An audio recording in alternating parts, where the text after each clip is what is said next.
नमस्ते, मेरा नाम शुभम है और आप मुझे ब्रेन ऑफ बिहार पे देख रहे हैं। 1 जुलाई से ही सहारा के विषय में काफ़ी ज़्यादा अपडेट आने की उम्मीद है। जैसे कि मोदी जी संबोधित करने वाले हैं क्रेडिट कोऑपरेटिव सोसाइटी वाला, और 3 जुलाई को माननीय सुप्रीम कोर्ट रीओपन हो रहा है 40 दिन के छुट्टी के बाद। तो जैसे ही रीओपन हो रहा है 3, 4, 5 जुलाई तीनों दिन सहारा इंडिया से रिलेटेड मैटर, एक मैटर लिस्ट हो चुका है सुनवाई के लिए। तो आप लोग सोच रहे होंगे कि सहारा से भी मुख्य विवाद का सुनवाई होगा, लेकिन ऐसा नहीं है। तीनों मैटर अलग अलग है और सहारा से भी विवाद के अलावा है तीनों मैटर। मेन सहारा से भी विवाद जो 18 अप्रैल को लिस्ट होना था उसको डिलीट कर दिया गया था। उसके बाद उसमें कोई नया डेट नहीं आया था और अभी भी उसके बारे में कोई इंफॉर्मेशन नहीं है। रही बात 3 जुलाई वाला, तो 3 जुलाई वाला हम पहले भी आप लोगों को बता दिए कि IRDA जो आदेश दिया था 2 जून को, उसके अगेंस्ट में सहारा सिक्योरिटीज अपीलेट ट्रिब्यूनल से स्टे ले ली थी। तो उस स्टे के अगेंस्ट में सुप्रीम कोर्ट IRDA पहुंच गई। तो उसका सुनवाई है 3 जुलाई को। 4 जुलाई को बहुत ही इंपॉर्टेंट, इसका इंतजार काफी लोगों को था कि सबका तो भुगतान हो जाएगा और स्टाफ लोगों का क्या होगा। तो इस बार सैलरी, लेबर, बोनस, PF सबका मैटर सुप्रीम कोर्ट में चला गया, क्योंकि सहारा बड़ी कंपनी है, ये निचली अदालतों के ऑर्डर को कुछ समझती नहीं है और इसीलिए इसका फैसला कुछ भी हो, छोटा से छोटा, वो सुप्रीम कोर्ट तक जाता है, तभी इसको समझ में आता है। तो इस बार उन लोगों के लिए खुशखबरी है जो इस सहारा के स्टाफ हैं या चाहे जिसका सैलरी और वेजेज फंसा हुआ है। तो वो भी मामला सुप्रीम कोर्ट में चला गया है और 2023 में 7 जून को ये वेरीफाई हुआ था, अप्रैल में फाइल हुआ है 17 अप्रैल को, और पहला डेट पड़ा है 4 जुलाई 2023। तो ये खुशखबरी थी स्टाफ लोगों के लिए, तो हम सोचे कि आप लोगों को अपडेट कर देते हैं। और ये मामला है लेबर एक्ट का। आप लोग इसके ऑर्डर में देखिएगा कि लेबर एक्ट में 6 आदमी कंप्लेन किए हैं। कंप्लेन क्या, केस फाइल की है, special leave petition, SLP number भी आप लोग नोट कीजिए। अपडेट आप लोग लेते रहिए लगातार। 4 जुलाई को 16,174/2023 को SLP है, राजेश वर्सेस आपका सहारा इंडिया मैनेजिंग वर्कर, और 6 लोग हैं रिस्पोंडेंट में। इसमें यूपी पुलिस के लेबर डिपार्टमेंट के भी अधिकारी हैं, एडिशनल कमिश्नर हैं लेबर डिपार्टमेंट के, और तहसीलदार हैं लखनऊ सदर के। 6 आदमी को पार्टी बनाया गया है कि सहारा इंडिया के में जो भी सहारा इंडिया पार्टनरशिप फर्म, सहारा इंडिया ग्रुप के जो मैनेजिंग वर्कर हैं उनको पार्टी बनाया गया है। तो मैनेजिंग वर्कर कौन हुए ग्रुप के? सुब्रत राय सहारा होंगे। तो इस तरह से ये भी मामला सुप्रीम कोर्ट में पहुंच गया है और पहला डेट है 4 जुलाई। तो जिनका सैलरी फंसा हुआ है, बोनस फंसा हुआ है, PF फंसा हुआ है, तो इस पे क्या एक्शन सुप्रीम कोर्ट का रहता है और इन लोगों को किस तरह से फटकार लगती है, जिनके पास लोग कंप्लेन तो कर रहे हैं लेकिन कार्रवाई नहीं हो रही थी। तो सुप्रीम कोर्ट का डंडा पड़ेगा, तब जाके कहीं ना कहीं एक्शन शुरू होगा। तो ये बहुत ही बड़ी न्यूज है कि सहारा के जो स्टाफ हैं उन लोगों का भी मैटर सुप्रीम कोर्ट में अब चला गया है। अब इसका अगला अपडेट सुनवाई होने दीजिए, कुछ अभी अपलोड नहीं है, पहला हियरिंग है। क्या होता है, जैसा अपडेट रहेगा हम लोग आप लोगों को इसके बारे में अपडेट करते रहेंगे। और 5 जुलाई को रही बात, तो 5 जुलाई का भी मैटर एक सहारा इंडिया सुब्रत राय सहारा का लिस्ट हुआ है। ये कौन सा मैटर, हमको भी पहली बार ये मिला। ये मैटर 2011 से चला आ रहा है। आज से 15-20 साल पहले आप लोगों को याद होगा 2G स्पेक्ट्रम घोटाला हुआ था, उसमें भी सहारा सुब्रत राय का तार जुड़ा। सहारा इंडिया इन्वेस्टमेंट कॉर्पोरेशन, जिसका नाम बदल के सहारा प्राइम सिटी रख दिया गया, और सहारा इंडिया कमर्शियल कॉर्पोरेशन, इस दोनों से इन्वेस्टमेंट किया गया था एयरटेल प्राइवेट लिमिटेड में। एयरटेल का सिम आया था कुछ दिनों के लिए, एयरसेल, एयरटेल। तो एयरटेल में ये 14 करोड़ फिर 9.5 करोड़ रुपया इन्वेस्टमेंट किए थे, और इसका ED पूछताछ के लिए सुब्रत राय सहारा को बुलाई और ये पहुंचे नहीं। जैसे कि अभी उनका रवैया रहता था, तो सीधे लिख दिए ED ने कि ये बुलाने पर अपीयर नहीं हुए और 4 वीक का टाइम मांग लिए, जैसे कि हमेशा मांगते रहे हैं। तो ये भी मामला सुप्रीम कोर्ट में चला गया है और ये कोऑर्डिनेट नहीं किए ED को, और टोटल मिला जुला के रिपोर्ट है कि 1800 करोड़ रुपया का हेर फेर था और उसका तार सहारा इंडिया ग्रुप से जुड़ा हुआ था। तो बहुत बड़ा घोटाला था 2G स्पेक्ट्रम, जिसमें पॉलिटिकल लोग भी शामिल थे। तो उसका भी मैटर चल रहा है सुब्रत राय सहारा पे। इसका भी केस नंबर आप लोग नोट कीजिए, 5 जुलाई को है, 15,217/2011 डायरी नंबर है। तो इसका 3 को हो गया IRDA, 4 को हो गया आपका ये एम्प्लॉय लोगों का लेबर डिपार्टमेंट से रिलेटेड, और 5 को हो गया ईडी वाला मामला। तो 3 दिन का लिस्टिंग हुआ है सुप्रीम कोर्ट के साइट पर अभी फिलहाल आज तक, और तीनों दिन में सहारा का स्वागत वहां पे किया जा रहा है। रही बात अब इसमें जो होगा जैसा अपडेट रहेगा हम आप लोगों को आदेश आने के बाद बताएंगे, सुनवाई होने दिया जाए। लेकिन सबसे बड़ा न्यूज है कि सैलरी वाला मैटर भी चला गया है सुप्रीम कोर्ट। और रही बात इधर CRC से भुगतान वाला अपडेट, तो उसमें 1 जुलाई को जो मोदी जी आने वाले हैं, इसमें 99% उम्मीद है कि 1 जुलाई तक कुछ ना कुछ गाइडलाइन आ जाना चाहिए, क्योंकि मोदी जी अपने मन से उसका अनाउंसमेंट कर सकते हैं कि हमने आज नोटिफिकेशन जारी कर दिया, एक दिन पहले आ जाए या उस दिन आ जाए, क्योंकि सारा कुछ लमसम रेडी है। केवल और केवल नोटिफिकेशन देने की बात है, जो कि 14 जून वाले CRC के अपना पहल जो था उसमें दिया गया था कि हम जल्द ही नोटिफिकेशन से ये बताने वाले हैं पब्लिक को कैसे भुगतान होगा, आपको क्या क्या करना है। रही बात आधार पैन और ये सब लिंक करने की, तो ये बहुत डिटेल में हम पिछले वीडियो में आप लोगों को बताए थे और आप लोग देखे भी हैं। उसके बाद भी बहुत सारा कंफ्यूजन आप लोगों के पास है, तो उसका भी समाधान हम आप लोगों को करेंगे, लेकिन धीरे धीरे। इस वीडियो में हम 2-3 पॉइंट आप लोगों का जो मुख्य रूप से पूछा गया है वो हम आप लोगों को अपडेट कर देते हैं। सुप्रीम कोर्ट वाला मैटर हो गया। अब आ जाइए आप CRC से भुगतान जो होगा उसमें कंफ्यूजन है कि मेरा मोबाइल नंबर अलग अलग है, आधार में अलग है, बैंक में अलग है, पैन कार्ड में अलग है। तो ऐसा जरूरी नहीं कि सब जगह सेम मोबाइल नंबर ही रहे। जो नोटिफिकेशन आया था 20 जून को, जिसका पब्लिकेशन एक लेटर हेड पे सहारा क्रेडिट के तरफ से भी अपने लेटर हेड पे जारी करके किया गया अपने कार्यालय के लिए कि आधार ऑथेंटिकेशन होगा, तो बहुत अच्छी बात है कि 4-5 दिन बाद जब सारा लोग बता दिया, यूट्यूबर लोग तक लोगों को अपडेट कर दिया, उसके बाद इनके ऑफिस से एक लेटर जारी होता है कितना ये लोग एक्टिव है। ये लोग भी यूट्यूब देखता है, देख के नोटिफिकेशन जाके डाउनलोड किया, उसको पढ़ा और अपने लेटर हेड पे उसको जारी कर दिया कि ये होने वाला है। अगर आप इंटरनल बात आपको पता था पहले से कि नोटिफिकेशन 20 जून को आ गया, तो आप 21 जून को पब्लिश कर देते। 21 जून को मीडिया में भी आ गया था तो भी नहीं इनको पता चला। तो कहीं से किए उससे कोई मतलब नहीं है, और केवल क्रेडिट के लेटर हेड पे पब्लिश किया गया है। लेकिन अच्छी बात है कि इसमें एक स्टाफ साइन किए हुए हैं, इनका बहुत अच्छा सुधार है सहारा की तरफ से। लेकिन स्टार का, हमारा का, सहारियन के लेटर हेड पे इनको देने का टाइम नहीं था। आप लोग समझ जाइए, केवल क्रेडिट वाला पे जारी कर दिया गया, बाकी 3 जो सोसाइटियां हैं उनसे कोई इसका लेना देना नहीं था कि उसके लेटर हेड पे भी जारी करके हम अलग अलग बता दें। पैसा लेने के लिए अलग अलग फॉर्म है, लेकिन इनको नोटिफिकेशन या कोई कुछ देने के लिए अलग है। पहले तो एक मुफ्त सहारा इंडिया परिवार करके जारी कर दिया गया था कि सब लोग समझ जाए, तो इस बार अलग सहारा क्रेडिट के लिए किया गया, ये अच्छा बात है।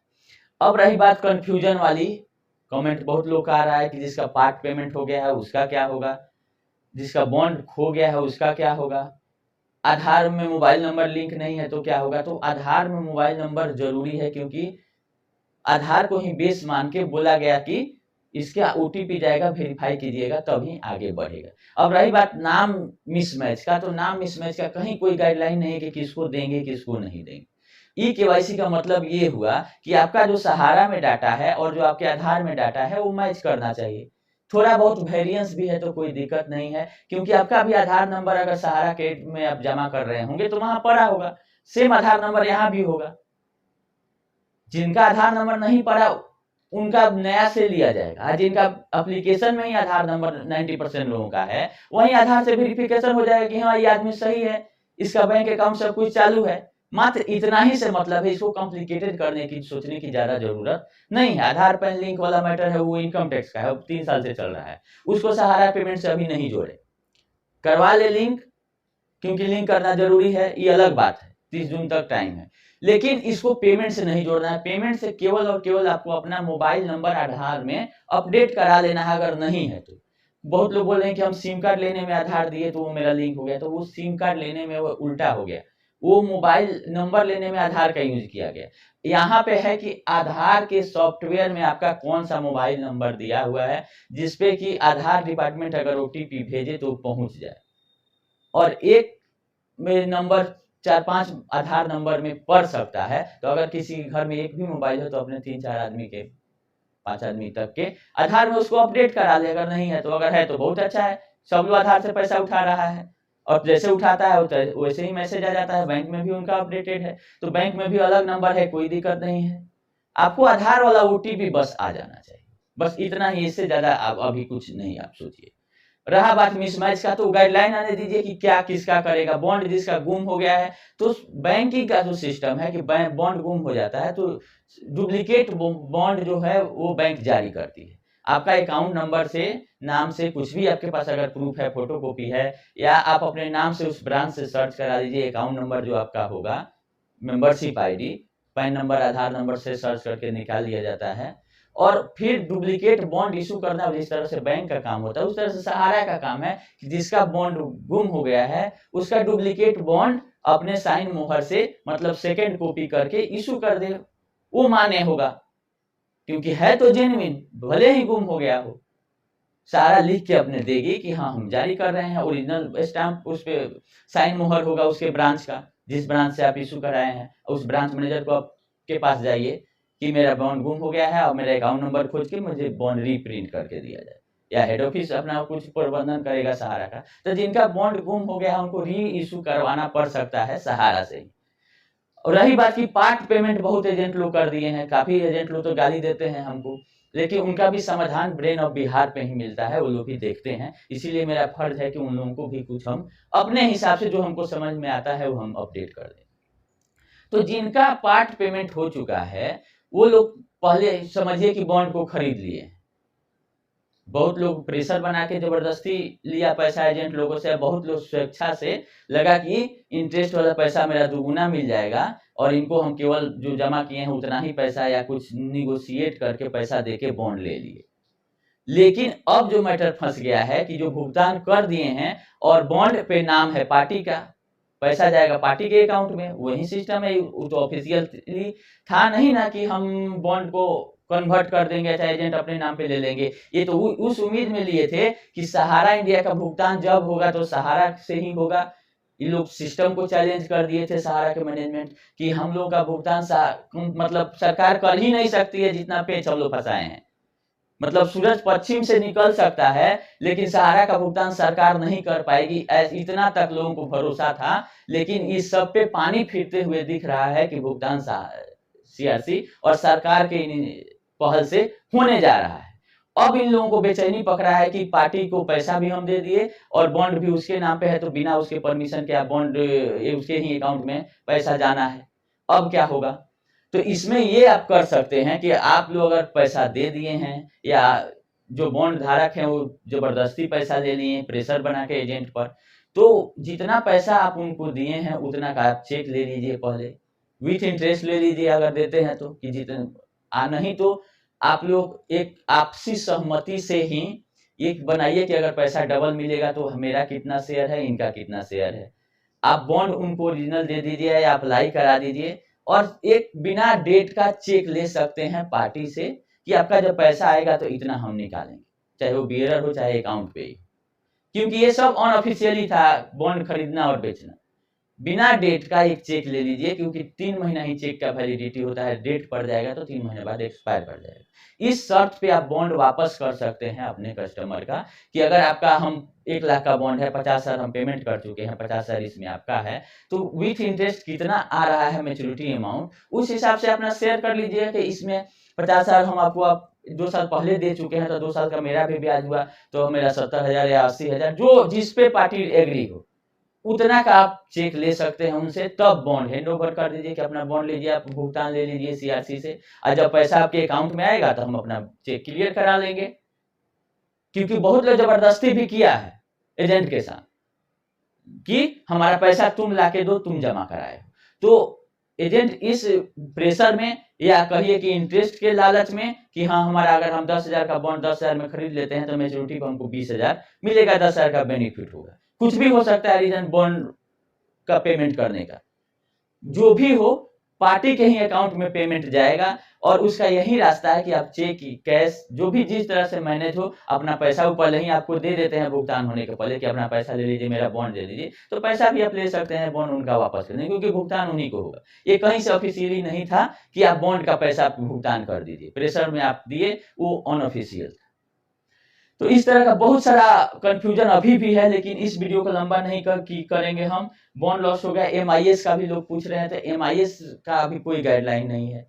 भुगतान शुरू होगा तो जितना इंटरेस्ट ड्यू है उतना तो मिल ही जाना चाहिए पहले लॉट में, और रहा बात मैच्योरिटी का कि हाँ मेरा प्रिंसिपल रिपेमेंट कब होगा, इस पे गाइडलाइन आएगा तब पता चलेगा। लेकिन हमको जहां तक उम्मीद है कि एमआईएस का जो इंटरेस्ट पेंडिंग है उतना बोला जाएगा कि आप इंटरेस्ट अमाउंट क्लेम कर लीजिए अभी तक जितना है। लेकिन उसके बाद फिर है डेथ क्लेम। डेथ क्लेम में भी फिजिकल मोड में जाना पड़ सकता है कि डेथ क्लेम में नॉमिनी वेरिफिकेशन होगा, उसका फॉर्म निकलेगा, बहुत सारा थोड़ा प्रक्रिया बढ़ जाएगा। तो पहले लॉट में क्या आता है गाइडलाइन डेथ क्लेम के लिए, ये देखने वाली बात है। जिनका मैच्योरिटी नहीं पूरा हुआ वो क्या करें, ये ऐसा भी क्वेश्चन है। तो मैच्योरिटी नहीं पूरा हुआ तो कंपनी तो लिक्विडेशन में जा नहीं रही है। अभी 5,000 करोड़ केवल शिकायत निस्तारण के लिए दिया गया है सीआरसी को, तो हमको नहीं लगता है कि कोई लिमिटेशन होगा। एक बार सीआरसी को टोटल लोगों से एप्लीकेशन लेना चाहिए, कोई लिमिटेशन नहीं कि 5,000 देंगे, 20,000 देंगे, 50,000, 1 लाख। जब 1% ही लोग शिकायत किए हैं और शिकायत निस्तारण के लिए पैसा लेके आई है सीआरसी, तो एप्लीकेशन आने दिया जाए सबका, भुगतान तो जो पैसा है उसी में डिस्ट्रीब्यूट। एप्लीकेशन जब इनवाइट करे, कोई लिमिटेशन नहीं, जिसका मैच्योरिटी पूरा हो गया सब लोग को अप्लाई करने का मौका दिया जाए कि एक फिगर बाहर आ जाए कि कितना फिगर टोटल अभी तक मैच्योरिटी पूरा हो गया है, या सहारा प्रोवाइड कर दी हो सीआरसी को तो अच्छा बात है। लेकिन मेरे हिसाब से लिमिटेशन नहीं लगना चाहिए फर्स्ट में, क्योंकि ये पैसा शिकायत निस्तारण के लिए लिया गया और शिकायत किसी का 10,000 का भी हो सकता है, किसी का 5 लाख का भी हो सकता है। तो आप टोटल लोगों से एप्लीकेशन मंगा लीजिए ताकि एक फिगर आउट हो जाए, और जब आपको बॉन्ड मंगाना हो तो अब उसमें आप बोलिएगा कि अगर किसी का 5 लाख है, 10 लाख है, तो इस रेशियो में हम पेमेंट करेंगे। जब लिक्विडेशन नहीं हो रहा है तो प्रोपोर्शनेट करने की बात कहां से आती है।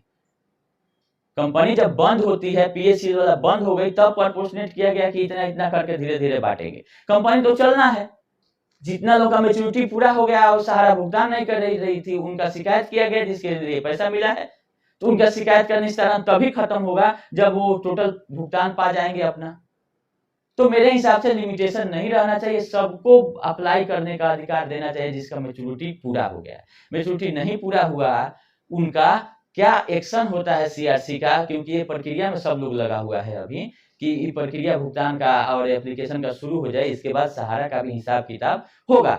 ऐसा नहीं है कि सहारा समझ रही है कि हमारा भुगतान सरकार कर रही है, जो ज्ञानदान वाले समझा रहे हैं कि सीआरसी ने सब जिम्मा ले लिया है। तो जिम्मा अभी लिया है मात्र 5,000 करोड़ का, वो भी शिकायत निस्तारण के लिए। बाकी आप पे क्या एक्शन होता है ये देखने वाली बात है। ऐसा नहीं है कि अमित शाह, नरेंद्र मोदी छोड़ने वाले हैं इनको कि आप पैसा उठाए या भुगतान सरकारी सिस्टम से करना पड़ रहा है, इतना आप लोगों को उलझाए, आपको जेल में डाल के पैसा रिकवरी किया गया इसके इनके ऑनर को, तब जाके ये पैसा आया है। तो ऐसा नहीं है कि लोग बच जाएंगे। और टोटल जो कंपनियां बना के इधर उधर फंड डाइवर्ट करके जमीन खरीदे थे उसका सेल कर रहे हैं, तो जो जमीन खरीदार है वो लोग भी समझ जाए, उस पर भी हम ऐसा कुछ उपाय कर रहे हैं कि इनका सेल परचेज रुके और जो बिक चुका है उसको भी रद्द कराया जा सके। क्योंकि सुप्रीम कोर्ट का ऑर्डर था कि सहारा ग्रुप पे एम्बार्गो है, तो ग्रुप में कौन कौन सी कंपनियां हैं आज तक क्लियर नहीं हुआ है। और जैसे कि मध्य प्रदेश में रोक लगा हुआ था, उसके बाद रोक हटा के जमीन को बेच दिया गया, पटना वाला बेच दिया गया था, पहले भी हम आप लोगों को बता चुके हैं। तो इस सब का रास्ता हम निकाल रहे हैं कि इस पे रोक कैसे लगेगा। सुप्रीम कोर्ट ने आदेश दे दिया, सेबी ने क्या लेटर भेजा है रजिस्ट्रार को कि इनका की कौन कौन जमीन पे एम्बार्गो लगा हुआ है, सबके लिए हम आरटीआई कर चुके हैं, एसएफआईओ में भी और सेबी में भी। खाली आप लोग रिपोर्ट का इंतजार कीजिए, इसके बाद हम इनको घेरने वाले हैं बहुत अच्छे से।